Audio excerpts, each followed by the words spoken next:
Hey, it's Alabama Annie, and welcome to part 29 of the Starlight Tavern, one of my books available on Kindle. Meanwhile, spring arrived. It lightened the mood around the place a bit, with the sun shining more often and the grass turning green. Uncle John began sprucing up the place, and Lenny and I had more nice days to go rambling in the woods after we had done our work. In March, the judge ruled the remaining Crudup brother was fit to stand trial at the courthouse in Sequoia for the murder of Willie Jackson, and there wasn't a single parking spot anywhere to be found in that little town. We sat in the courtroom and waited through the proceedings, and then it was Lenny's turn to testify.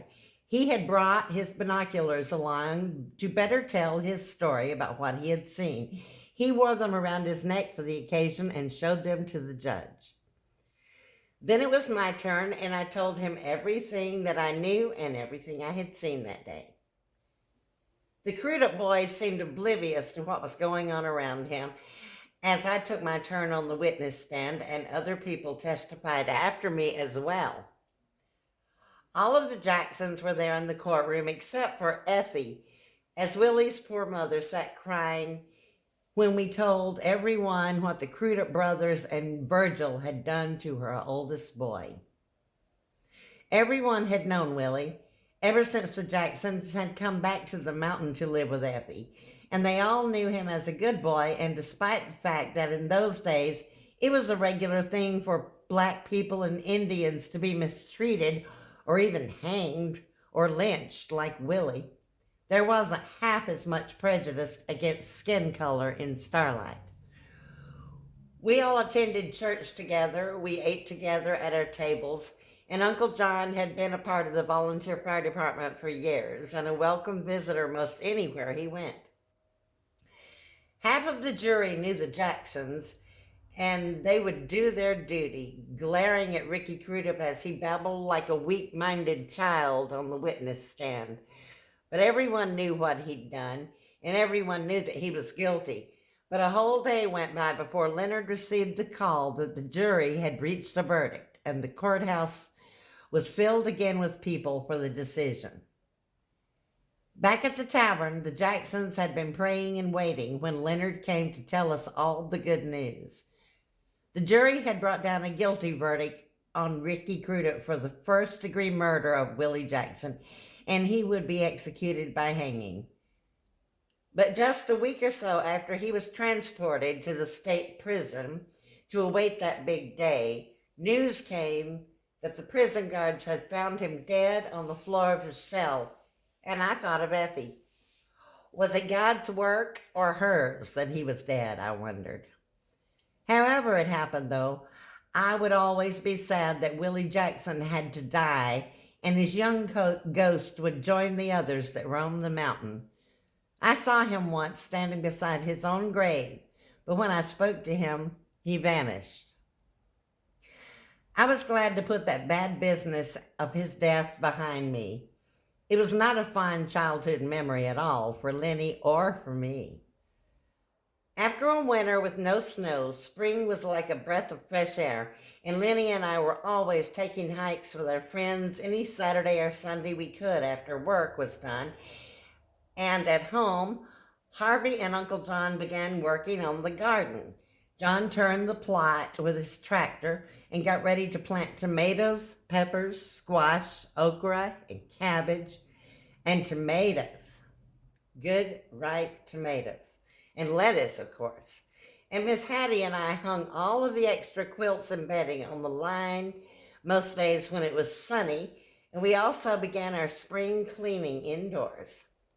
Lenny and I washed all of the downstairs windows inside and out and cleaned the porch while Harvey worked on the rose bushes and around front and weeded the walkway and flower beds, and the old tavern began to sparkle by the time Easter came in late March.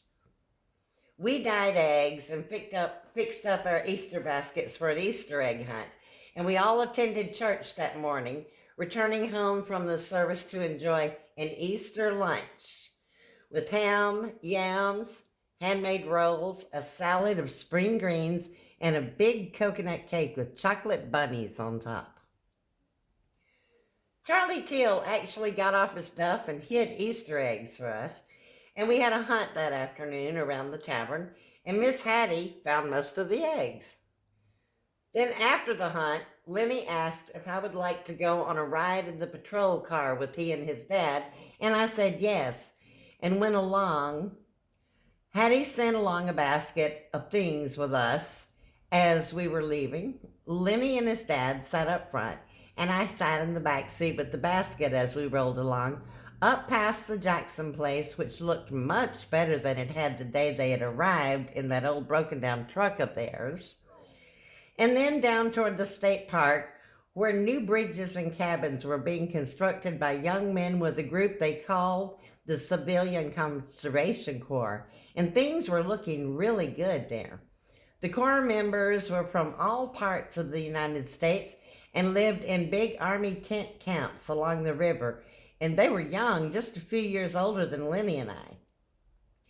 They cooked their own meals over open fires and slept there, but went out every day to do the work on their projects, and they were paid for that work.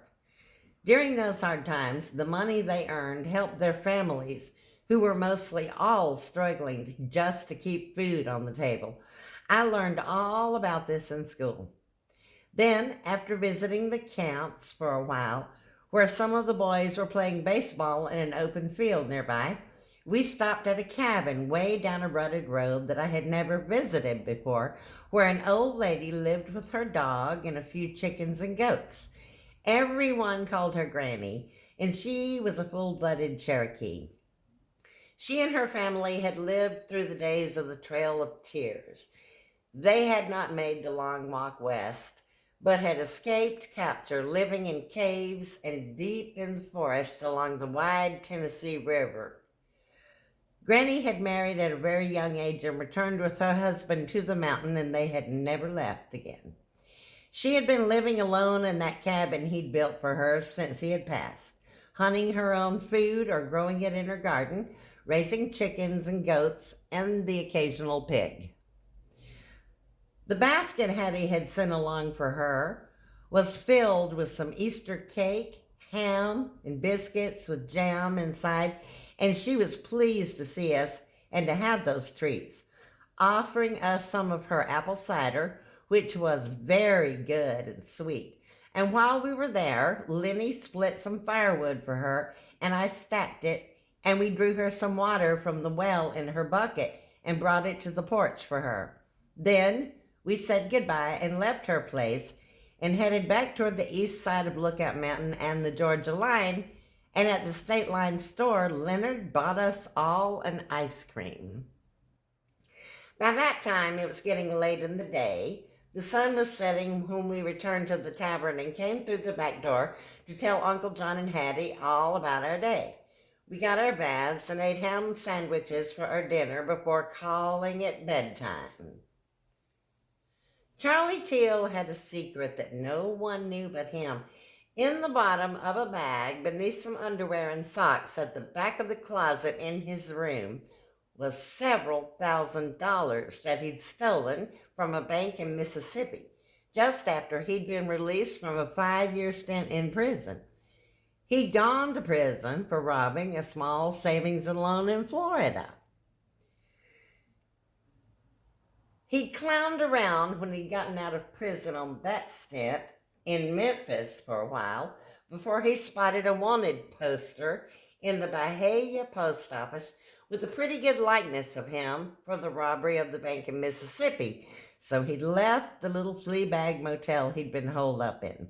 He made a beeline for North Alabama and Starlight, just like he had back in the day, bragging to Robert back then about the way he'd waltzed into that dusty little town and robbed a bank in Texas, and said he didn't even have to pull his pistol, claiming he'd walked out of there with a bag full of cash. He even offered Robert a cut of the cash if he would simply stash it for him somewhere at the tavern, and Robert agreed. It wouldn't be the first time stolen goods had been hidden at the tavern in little nooks and crannies. Chances are it wouldn't be the last. Just after John Malone and his family had opened the tavern, a friend of his from the army had left Indiana for Texas and settled some new land. And he'd kept in touch with John after the war, so he knew how to find him.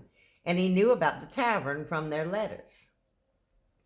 He came east on a trip to see John on his way to Georgia with a stolen mail bag and several hot pistols he'd taken from a couple of brothers. Those brothers he'd robbed were dangerous folk. The Baker boys were wanted from Texas to Tennessee, and John's friend Ben had stumbled upon them one evening when he'd stopped along the trail to sleep after he'd spied an old barn near the Oklahoma line and decided to check it out. He found the two men inside, both passed out drunk. So he captured them and turned the brothers in to the local sheriff. He collected a reward for the brothers, and he stole their ill-gotten gains that they'd hidden in the barn. There were several $1,000s in gold and silver and 6 military pistols. Ben headed east to the tavern with that loot. But meanwhile, to make the law go easier on them, the Baker boys told the sheriff about the money and the guns and told him where they'd hidden it. When the sheriff and his men couldn't find any of what they claimed was there, the Baker boys had told them about the man who had turned them in, that he must have taken it. And of course the sheriff had made Johnson's acquaintance when he collected the bounty on the Baker brothers' heads. So Ben Johnson was suddenly a wanted man himself. He spilled the beans to John, who was willing to help him out, but they agreed that Alice should never know any of that. He and John hid the stolen goods down in the cellar at the tavern one Sunday morning when everyone was at church. They hid the bag and pistols in some old crates inside the cellar door, and the gold as well. Ben trusted John Malone and knew that he was good for his word. I'd heard Uncle John and Aldous tell stories about those days and what went on. I'd heard they always hid Prohibition whiskey in the cellar back in a little hidden room beyond that nasty cistern under the porch floor, and God knows what else might have been hidden down there over the years. Then Robert let his pal Charlie hide that cash down there, and he'd stayed on with them for a while, having a grand old time. He hoped he'd make even more cash off of the bad poker players around the area who hung out at the hotel, and he'd won quite a bit of money. He thought things were going pretty well until Carl Oselstein had accused him of cheating one night in a game in the dining room of the tavern. A fight had broken out between them, which had enraged Miss Hattie and Aunt Mary, and Uncle John had got himself a black eye and a cracked rib out of the deal after he rushed in to try and break up the fight. And then Mary had asked Charlie to leave the tavern that very next morning, but before Charlie left, he told Robert he'd be back for the money. Robert gave him enough cash to get him through until Mary cooled off. "It'll be our little secret," he'd said to him. Charlie left the tavern with a good riddance from Mary and Hattie and Mr. Harvey and John and headed for Georgia, where he again was arrested for the stolen car he was driving and then was transported back to Florida to be tried for a bank robbery. He was convicted and served an additional 5 years for not giving up the money, and he also cut off all contact with his friends in case the feds went snooping for the loot.